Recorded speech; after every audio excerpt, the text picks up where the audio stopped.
We're also deciding on Initiative 77. That would raise the city's minimum wage to $15 an hour by the year 2020 and tie future minimum wage increases to the Consumer Price Index.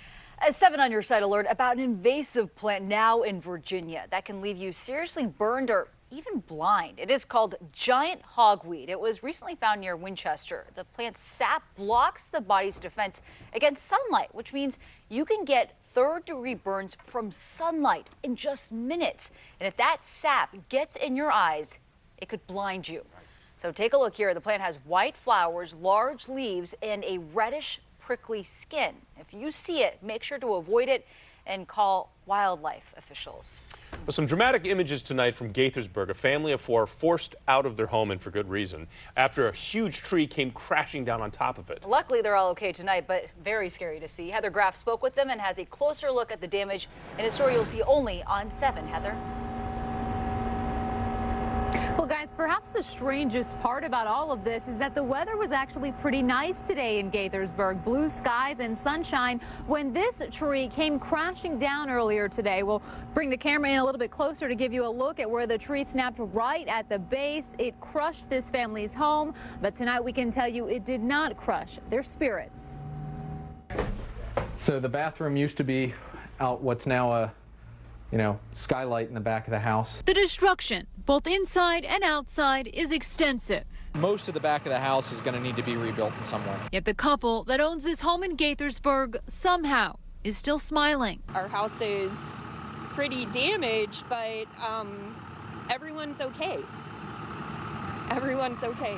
That's because Philip and Megan Wessel were at work and their 3-year-old twins at daycare when this massive tree came crashing down at about 4:30 Monday afternoon. It was probably about 6 feet diameter at the base. And while there was no severe weather in the area at the time, and Wessel still isn't exactly sure why the tree fell, he's just grateful that when it did come down, no one was home. At this point, it's just property damage, so could have been a lot worse.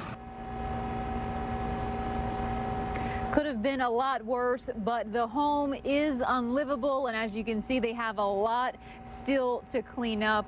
The family is staying with relatives who live in the area tonight. They tell us they do have homeowners insurance, and as you just heard, a positive attitude helping them through this. For now, we're live tonight in Gaithersburg. Heather Graff, ABC 7 News. All right, Heather, thanks very much. And we haven't had the rain in the last couple of days. You would have thought that might have done it. Yeah. It's on its way tomorrow, though, right? Yeah, we have some storms in our area tomorrow, and it's amazing. After all that rain, at least I don't know about you, but I'm looking at my grass and some of my bushes going dry. Wait, what happened? Didn't we have 55 inches of rain like in the last 2 weeks? I know. Well, you forget about that with the heat that we're having today, That's true, yeah, so that helps to dry it out. Let me show you what's going on. A live look at the Capitol wheel. That's what you see there behind us. We're going to use it as our backdrop, talk about some numbers. It's still 86 degrees here at the 11 o'clock hour. Reagan National feeling much hotter than that. Gaithersburg at 83. We have 77 in Manassas. You get away from the district. You get away from kind of the urban areas, and you get a little bit of some cooling. Martinsburg at 81 degrees. Dulles at 81. Ocean City, 77. The Shore stayed in the 70s today. That's nice. Some of that cool air right there. Cool water helping to cool the air down. Still feels like 91, though, at Reagan National. It is a toasty evening. It is not a good windows open kind of night. I'm sure your air conditioners are all running very strongly right now. We're dry. A few clouds spilling on in from the south. There's a pretty strong line of storms moving through central PA right now. This is out of a system that's ahead of us, or it's out ahead of a system that's to the north. Brings some relief for us, but not until probably Wednesday. But what I'm looking at is this cold front dropping on down into our area through the day tomorrow, and that's going to help generate some lift, and that's going to help bring us the potential for some showers and storms.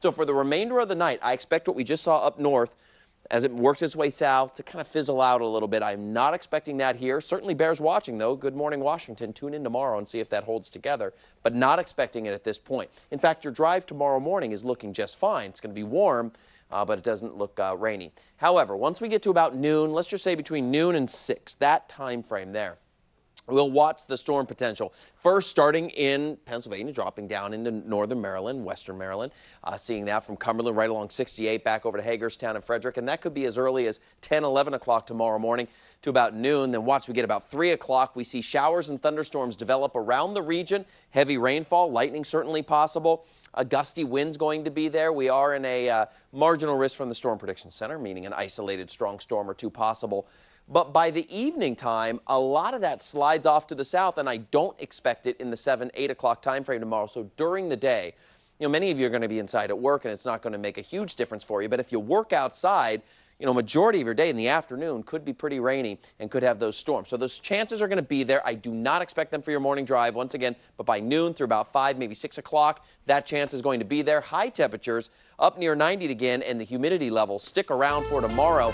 We drop it a little bit on Wednesday at 87, but Thursday looks like the good day this week at 85 degrees. And coincidentally, that's when summer begins, 6:07 in the morning. You're watching ABC 7 here at 11. We'll be right back. Country roads take me home to the place I belong, West Virginia.